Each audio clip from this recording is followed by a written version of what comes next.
Hi friends, welcome back. Defense Minister Rajnath Singh's big statement on POK will capture by 2024.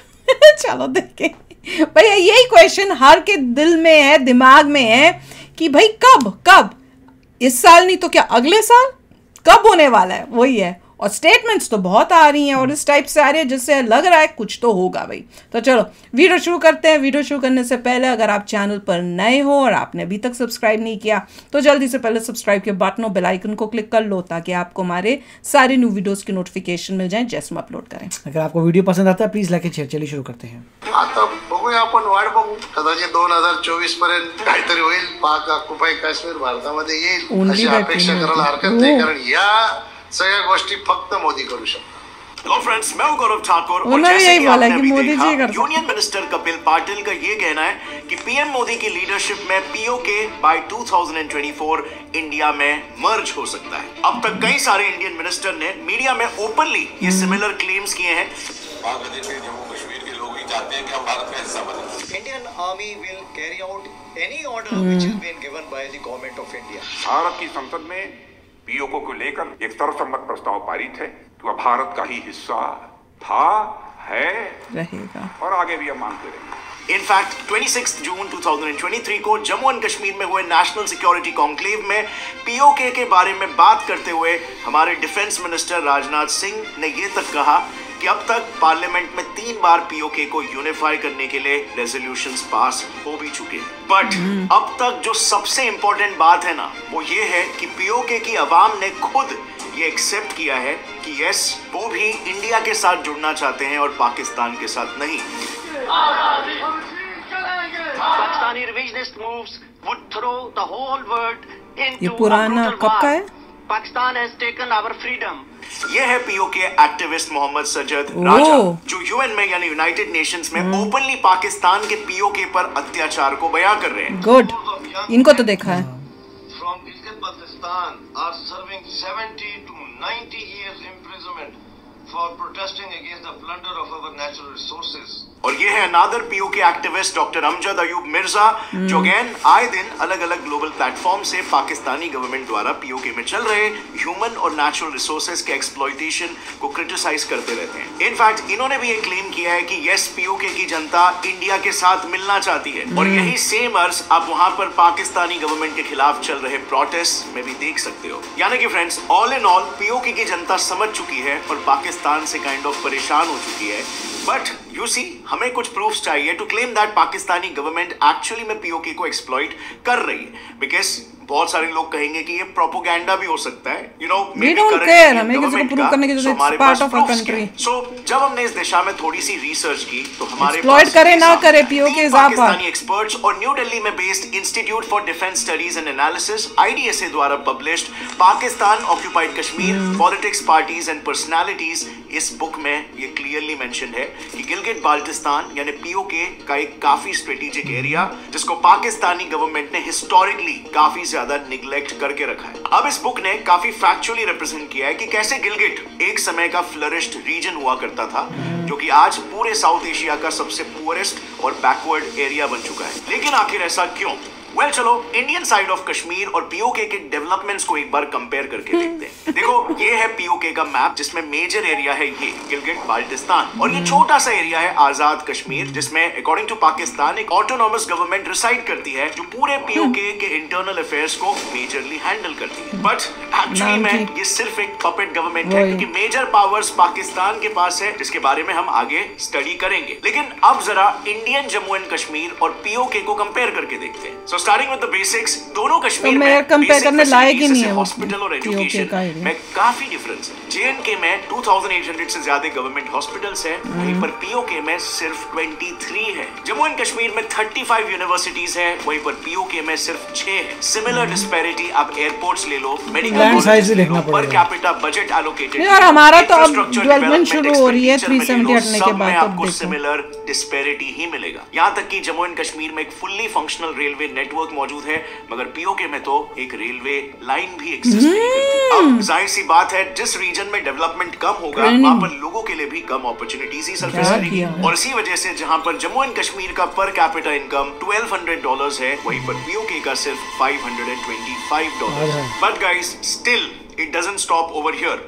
जैसे आपको मालूम है, जब भी कोई रीजन डेवलपमेंट टर्म्स में बैकवर्ड होता है तो उसे उसकी home country budget packages allocate करके उनको मिलता ही नहीं होगा कुछ। कोशिश करती है। बिल्कुल वैसे ही जैसे इंडिया अपने नॉर्थ ईस्टर्न रीजन्स में बजट एलोकेट करता है ताकि वहां पर डेवलपमेंट स्पीड अप हो सके, मगर पाकिस्तान ने इसका एकदम ऑपोजिट किया है। वहां से निकालता होगा चीजें। On the other hand, PoK को लेकर अभी भी काफी इंक्लूसिव अप्रोच है। इंडिया ने जम्मू एंड कश्मीर के लेजिस्लेटिव असेंबली में आज भी 24 सीट्स पीओके रीजन के लिए रिजर्व रखी है, जो वहां के अवाम के लिए एक सॉफ्ट मैसेज की तरह है कि इंडिया में आने के बाद उनकी मांगे एटलीस्ट कंसिडर की जाएगी। एंड एक्चुअली अगर आप पाकिस्तान का पीओके पर ऑक्यूपेशन भी अगर देखोगे ना, तो वो एक तरह से काफी फ्रॉडुलेंट ऑक्यूपेशन है, क्योंकि ये सब कुछ हुआ एक बेसलेस एग्रीमेंट, कराची एग्रीमेंट की वजह से, जो ये क्लेम करता है कि 1949 में इंडिया के पार्टीशन के वक्त कश्मीर की अवाम ने सामने से पाकिस्तान को अप्रोच किया था अपनी आजादी के लिए, और इसीलिए पाकिस्तान ने मदद करने के लिए पीओके को ऑक्यूपाई कर लिया। बट ये पूरी कहानी बेसलेस है, क्योंकि असली स्टोरी तो कुछ और है। दरअसल 1990s में पीओके में बेस्ड हाई कोर्ट में गिलगिट बाल्टिस्तान को लेकर एक केस चल रहा था। उस केस के वर्डिक्ट के दौरान लोगों को यह पता चला कि असल में पाकिस्तान ने कराची एग्रीमेंट साइन करके पीओके और उसके लोगों को चीट करके पीओके की लिटरली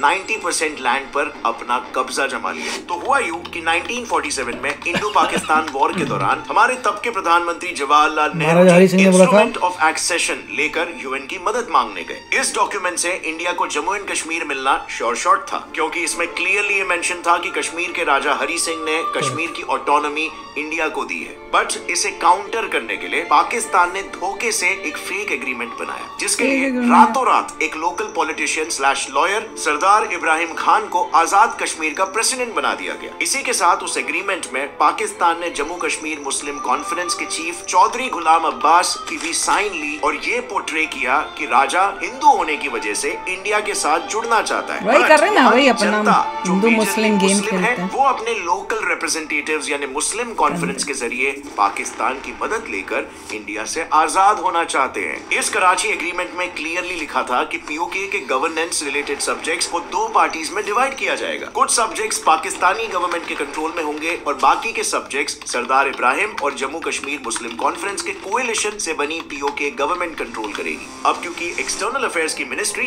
पाकिस्तानी गवर्नमेंट के पास थी, तो पीओके के यूएन के साथ होने वाले सारे नेगोशिएशंस भी पाकिस्तानी हैंडल कर रहा था, और इसीलिए इस वजह से कभी भी पीओके की जनता के ओरिजिनल डिमांड्स दुनिया के सामने आ ही नहीं। बट यहाँ पर फ्रेंड्स एक और एक मेजर ट्विस्ट है। पीओके प्रेसिडेंट सरदार इब्राहिम खान का कहना था कि उन्होंने कभी भी इस एग्रीमेंट को साइन किया ही नहीं था, बल्कि उनके सिग्नेचर्स किसी और ने फोर्ज किए और पाकिस्तान उस सिग्नेचर्स वाले झूठे एग्रीमेंट को यूएन के पास लेकर गया। यूएन को यही नहीं पता चल रहा, अभी चेक करो। के बाद भी कुछ खास फायदा नहीं। अभी क्यों नहीं चेक कराते? दोनों साइड तो टेक्नोलॉजी इतनी बढ़िया है। इंडियन साइड को ज्यादा फेवर किया। यूएन ने ये सोल्यूशन दिया कि सबसे पहले पाकिस्तान अपने मिलिट्री फोर्सेस को बाहर निकालेगा और फिर इंडिया उस रीजन में अपने उतने ही फोर्सेस रखेगी जो पॉसिबल राइट्स को कंट्रोल में रख सके। इसके बाद लोगों के बीच एक पब्लिक वोटिंग करके उनकी राय पूछी जाएगी। बट एज यूजुअल पाकिस्तान ने यहाँ पर भी चीटिंग की और कभी स्टेप 1 को इनिशिएट ही नहीं किया। आगे हमने इंडिया के खिलाफ ये नैरेटिव बिठाया कि इंडिया पब्लिक वोटिंग चाहती ही नहीं है। Now what's interesting here is Pakistan ने एक्शन करना चाहिए था, चाइनीज कंपनीज को गलत लीज पर दे दिया, जो वहां के नेचुरल रिसोर्सेज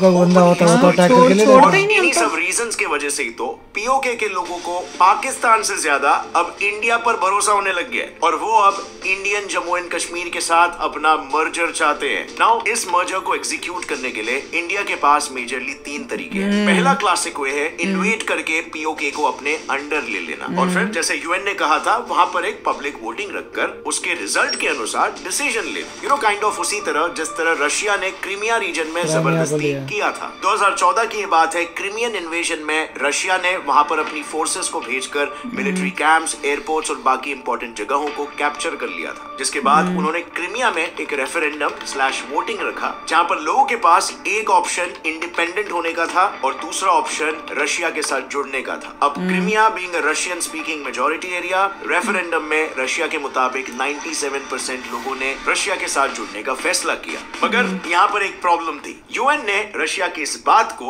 एक्सेप्ट ही नहीं किया, क्योंकि यूएन चार्टर के डीकोलोनाइजेशन लॉ के मुताबिक किसी रेफरेंडम को यूएन तब रिकॉग्नाइज करेगा जब वहां पर वो खुद या कोई और international organisation as an observer मौजूद हो, जो इस रेफरेंडम के फेयर होने पर चेक्स रखे। बट रशिया के केस में ऐसा कोई ऑब्जर्वर नहीं था, और इसीलिए यूएन आज तक क्रीमिया रेफरेंडम को क्रीमिया इन्वेजन कहते आ रही है। सो अगर इंडिया भी आगे चलकर ऐसा कुछ करता है तो उसे वहां पर कंडक्ट होने वाले रेफरेंडम में यूएन को एज एन ऑब्जर्वर रखना मैंडेटरी होगा, नहीं तो इंडिया को भी एक इन्वेजिव कंट्री के तौर पर क्रिटिसाइज किया जाएगा, जो कि अब तक एक काफी पीसफुल कंट्री मानी जाती है। बिसाइड्स, अगर हम इस क्रिटिसिज्म को झेल भी ले तो भी ये बात यहाँ पर आसानी से खत्म नहीं होगी, क्योंकि रिसेंटली एलओसी यानी कि इंडिया और पाकिस्तान के बॉर्डर पर चाइनीज कैनन्स डिप्लॉयड है। ये इसीलिए है क्योंकि जितना डर पाकिस्तान को अपनी इलीगली ऑक्यूपाइड टेरिटरी को खोने का है, उससे कहीं ज्यादा डर तो चाइना को अपने हेवी इन्वेस्टमेंट्स को खोने का है। चाइना ने सिर्फ चाइना पाकिस्तान इकोनॉमिक कॉरिडोर यानी कि सीपेक के प्रोजेक्ट में ही अब तक $65 billion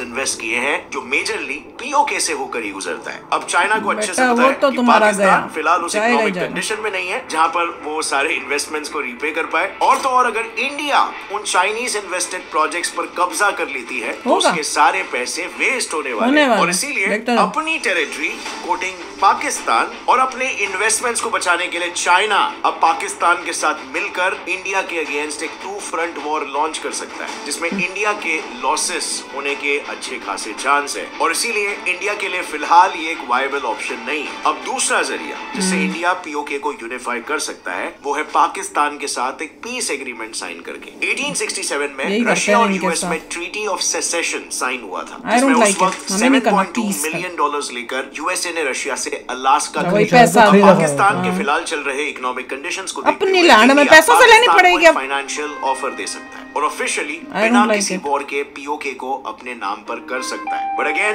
there is a catch, current Indian government बार-बार ओपनली ये रीइंस्टेट कर चुकी है that Kashmir is an inalienable part of India including PoK. अब ऐसे में अगर पीओके को पैसे देकर खरीदेंगे तो ऑपोजिशन और लोग ये कहेंगे कि अगर पीओके सच्ची में इंडिया का इंटीग्रल पार्ट है तो उसे खरीदने की क्या जरूरत पड़ रही है? मतलब नहीं, लेने के लिए अगर कोई ऑप्शन है तो खरीद के लेना तो ले लें, कोई खुद क्यों लेगा? और इसलिए अगर इन एग्रीमेंट्स में इकोनॉमिक नेगोशिएशंस आएंगे, इंडिया के लिए ये एक फीजिबल ऑप्शन नहीं रहेगा। तीसरा तरीका भी है इंडिया के पास, जो है यूएन तो कुछ नहीं कर रहा, तो इंडिया के पास बचा एक आखिरी रास्ता है। यूएन इंटरवेंशन उस टाइम नहीं कर पाया जब पाकिस्तान को बोला हटने को, तो अब क्या करेगा? कुवैत का वॉर ले लो, इराक को कुवैत के ऑयल रिजर्व्स कैप्चर करने थे, जिसके कारण उसने 2 अगस्त 1990 को कुवैत पर एक ऑल आउट अटैक लॉन्च कर दिया। छोटे मोटे देशों में तो यूएन पावर लगा सकता है, बड़े देशों में ना होने के कारण पाकिस्तान तो वैसे डूब रहा है, वो कहां बढ़ा।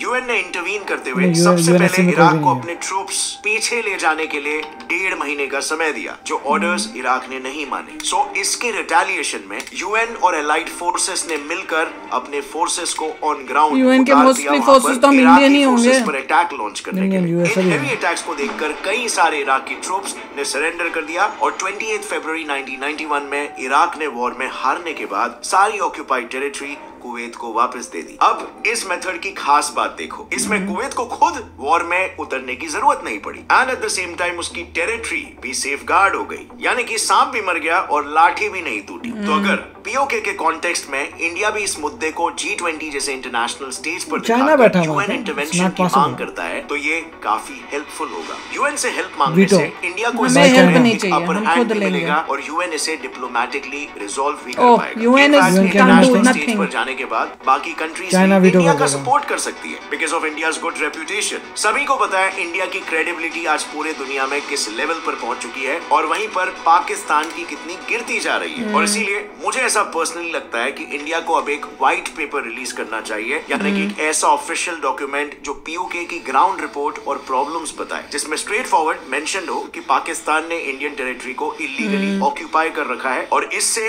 सारे कंट्रीज पाकिस्तान पर दबाव बना सकते हैं, जिससे पाकिस्तान पीओके को फ्री करने पर मजबूर हो जाएगा। इनफैक्ट इसी से जुड़ी एक लेटेस्ट खबर ये है कि 10 जुलाई से पाकिस्तानी गवर्नमेंट का ऑफिशियल ट्विटर हैंडल पूरे गिलगिट बाल्टिस्तान में ब्लॉक कर दिया गया, और ये खुद पाकिस्तानी ट्विटर यूजर्स कह रहे। अब इस पर कुछ लोगों का ये मानना है कि ये इंडिया ने करवाया क्योंकि उन्हें कुछ ऐसा लिखा हुआ दिखाई दे रहा है, बट पाकिस्तानी सरकार ने एज ऑलवेज इसे भी डिनाई किया है। बट अगर ये इंडिया ने ही किया है तो इसे अभी भी ब्लॉक है क्या? इससे पहले इंडिया की तरफ से एक स्ट्रॉन्ग जियोपॉलिटिकल मैसेज के तौर पर देखा जा सकता है। अब फ्रेंड्स थोड़ा बात करते हैं इंडिया को क्या बेनिफिट्स होंगे अगर पीओके इंडिया से जुड़ जाता है। सबसे अपना पार्ट है यार, हमारा मैप है भाई, हमारे शेप है इंडिया की। के साथ चाइना के पाकिस्तान के साथ सारे कनेक्शंस भी टूट जाएंगे, और पाकिस्तान के ग्वादर पोर्ट को अपने मलाका स्ट्रीट रूट बनाने का जो प्लान है वो भी वहीं पर कोलैप्स हो जाएगा। इसी के साथ फ्रेंड्स इस मर्जर से इंडिया को एक और एक फायदा होगा।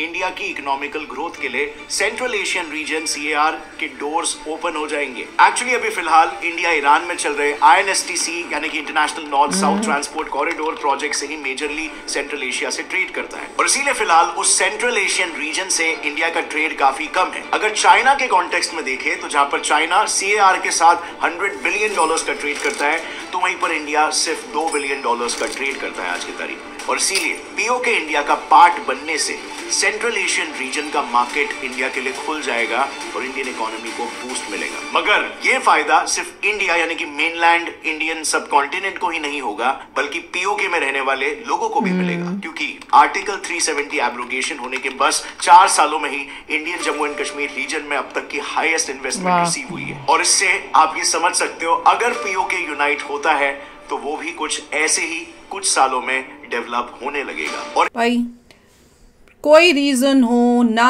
हो, PoK is part of India और पीओके को पार्ट ऑफ इंडिया होना ही होगा, क्योंकि हमने बचपन में जो मैप बनाए हैं वो ही मैप है। मेरे दिमाग में दिल में अपना इंडिया का मैप वही है, हमारा शेप यूं ही है, तो वो ही रहेगा। बस ये है कि ये जल्दी से जल्दी हो, और यूएन का तो मेरे को कोई ट्रस्ट है नहीं कि यूएन के थ्रू ये हो, ये तो सोचे ही मत। जितने साल अभी बैठे हैं उससे और पता नहीं कितने साल हमें और बैठाए रखेगा। अगर आप यूनाइटेड नेशंस में कोई भी रेजोल्यूशन लेंगे, चाइना वीटो कर देगा और कोई भी रेजोल्यूशन पास नहीं होगा, क्योंकि चाइना के पास वीटो पावर है। इंडिया जो परमानेंट मेंबर नहीं है यूएनएससी में, तो वो पॉसिबल नहीं है। ये पॉसिबल है कि पीओके के लोग जो हैं रिवोल्ट करें, बहुत चिल्लाएं और कहें कि हमें एट्रॉसिटीज़ हो रही हैं, पूरा वर्ल्ड देखे एट्रॉसिटीज़ हो रही हैं, और वो ऑफिशियली बोलें इंडिया को कि प्लीज़ आप आइए हेल्प करिए, जैसे रशिया ने क्राइमिया के साथ किया था। वो थोड़ा टफ काम है, बट वही होगा।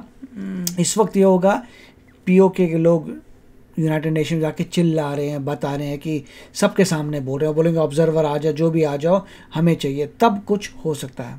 बिल्कुल पाकिस्तान से वो ये पैसा दे के ले नहीं सकते, क्योंकि जो हमारा ही पार्ट है, अपने पार्ट के लिए पैसा क्या दोगे। तो एक ही चीज़ बची है कि इंडिया पहले यूएनएससी में परमानेंट मेंबर बन जाए, उसके बाद पीओ के लोग चिल्लाएं और वहाँ जाके अपना रेजोल्यूशन लेके जाएं और इंडिया एग्री कर दे और सब बढ़िया हो जाए।